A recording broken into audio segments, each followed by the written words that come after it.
ரிஷபராசி. ரிஷபராசி வந்து பார்த்திங்கன்னா உங்களது ராசியாதிபதி சுக்கிரன் ராசியிலே இருக்கும்போது வேலை இல்லாதவங்களுக்கு வேலை கிடைக்கிறதுக்கான வாய்ப்புகள் இருக்குது. உடம்புல வந்து கொஞ்சம் அசதியாக இருக்கிற மாதிரி, கொஞ்சம் வந்து டயர்டாக இருக்கிற மாதிரி ஃபீலை கண்டிப்பாக ஏற்படுத்தும். 2 மற்றும் 5ஆம் அதிபதியான புதன் வந்து உங்களுக்கு வந்து 11ல் இருக்கும்போது அது வந்து பரிவர்த்தனை 2ல் வரும்போது தேவையான பணம், குடும்பத்துக்கு தேவையான காசு பணம் எல்லாமே வரதுக்கான வாய்ப்புகள் ரொம்ப சூப்பராக இருக்குங்க. நல்ல லாபங்களை கண்டிப்பாக அள்ளித்தரும். அதுக்கப்புறம் பார்க்கும்போது உங்களுடைய 3ஆம் அதிபதி 3ஆம் அதிபதி சந்திரன் வந்து பார்த்திங்கன்னா சிறப்பான பலன்கள். உங்கள் முயற்சிகளில் வந்து ஒரு பெரிய வெற்றி, பெரிய லெவலில் முன்னேறதுக்கான வாய்ப்புமே சூப்பராக இருக்குங்க.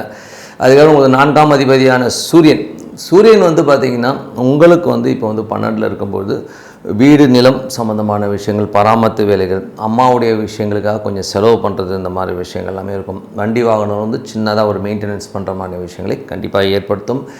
அதுக்கப்புறம் பார்க்கும்போது 2 5ஆம் அதிபதியான புதன் 2லே இருக்கும்போது குழந்தைகளாக நல்ல மகிழ்ச்சி, சந்தோஷங்கள், குதூகலங்கள்லாம் இருக்கிற மாதிரி விஷயங்கள் எல்லாமே ரொம்ப சூப்பராக இருக்குங்க.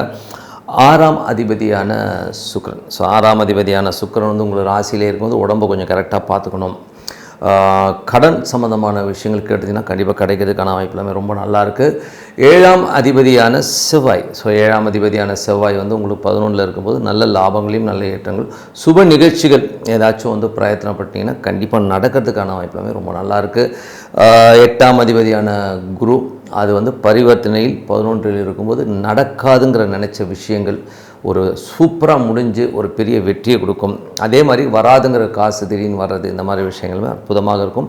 ஒரு விபரீத ராஜயோகங்களை அள்ளி கொடுக்கறதுக்கான வாய்ப்பு இருக்குன்னா இதை வந்து கரெக்டாக பயன்படுத்திக்கோங்க. அதுக்கப்புறம் பார்க்கும்போது உங்களுடைய 9 10ஆம் அதிபதியான சனி 11ல் இருக்கும்போது வெளிநாடு சம்மந்தமான விஷயங்கள், அப்பா சம்மந்தமான விஷயங்கள், தொழில் ரீதியான விஷயங்கள், பெரிய லாபங்கள் கண்டிப்பாக வருங்க. 12ஆம் அதிபதியான செவ்வாய் 11ல் இருக்கும்போது பெரிய லாபங்கள், பிரயாணங்களால் நல்ல லாபங்கள் வர்றதுக்கான வாய்ப்பு எல்லாமே ரொம்ப நல்லாயிருக்கு.